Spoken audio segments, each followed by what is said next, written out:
ملګرو سلامونه.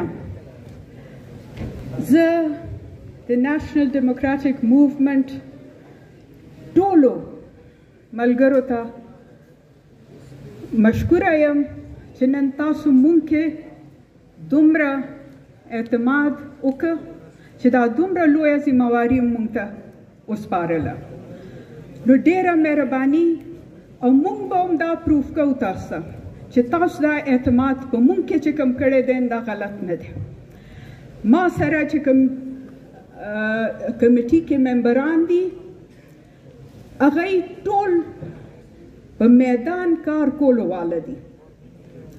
نو زه تاسو ته وایم چې تاسو نه بغیر به موږ نشو کولی، خو تاسو به ګورئ چې موږ به په میدان کې یو او چې کومه ذمہواري موږ له راکړې ده هغه ذمہواري به موږ پوره کوو. نو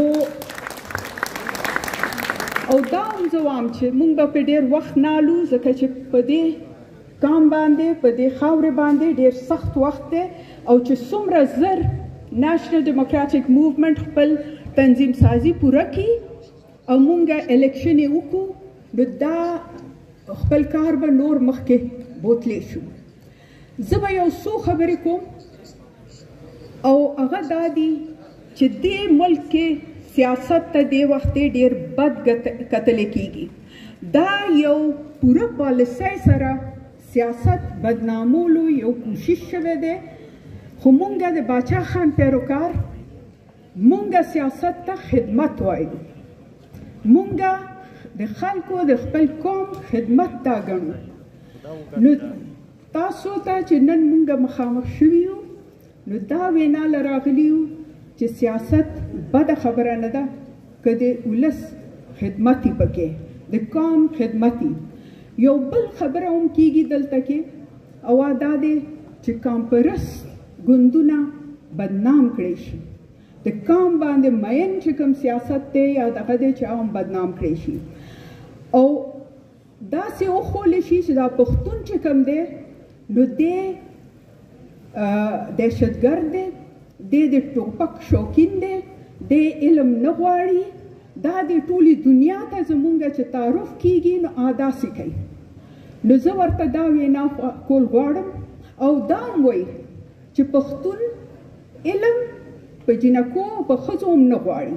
نو زه ورته دا خبره دلته نه په ډاډ کوم چې پښتنو ته تاسو لږ وخت ورکئ. تاسو خو مونږ باندې هر وخت یو یرغل شروع کړي، مونږ هم در په در کړو، زمونږ ټول کورونه هم روان کړل او تاسو وایئ چې دا مونږ دې وخت دی چې ریزسټنس کوي نو پښتون کوي. دا پښتانه ځوانان را پاڅېدلي دي، که سوات دی که وزیرستان دی، هغوی وایي مونږ امن غواړو، په خپل خاورې باندې امن غواړو او دا د ژوند حق غواړو مونږ دلته کې. نو ملګرو په دې مه غلطېږئ، پښتون نه دهشتګرد دی نه خو خپلې اوږې چې چا هم ورکړي دي هغوی په مونږ غندنه کوو. دا تباهي به چې کوم زمونږ د بچو سکولونه یې روان کړي دي، زمونږ جوماتونه یې روان کړي، زمونږ کورونه یې روان کړي دي، د دې ته به مونږ مخنیوی کوو. دا نېشنل ډیموکراتیک موومنت چې جوړ شوی دی د ځوانانو ګوند دی، دا یو ریزسټنس دی، دا یو تحریک دی. نو تاسو ټولو ته زه وایم چې سخت سلام هم پیش کوم ځکه چې تاسو دې وخت یو داسې تحریک کې شامل شوي یئ چې کوم د قوم سترګې هم دي او سخت کار دی. مونږ سره پیسهدارو پسې نه ګرځو، هغې خلکو پسې نه وګرځو چې کوم یو ورځ په یو پارټۍ کې او بل ورځ په بل پارټۍ کې. مونږ به کوشش کوو چې داسې خلک راولو چې کوم په دې قوم مین دی، سیاست خدمت ګڼي او کار کولو ته تیار دی. نو ډیره مننه.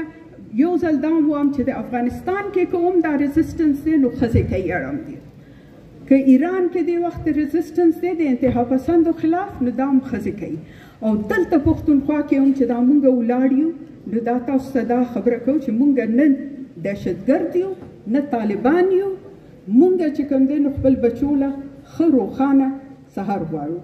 ډیره مننه.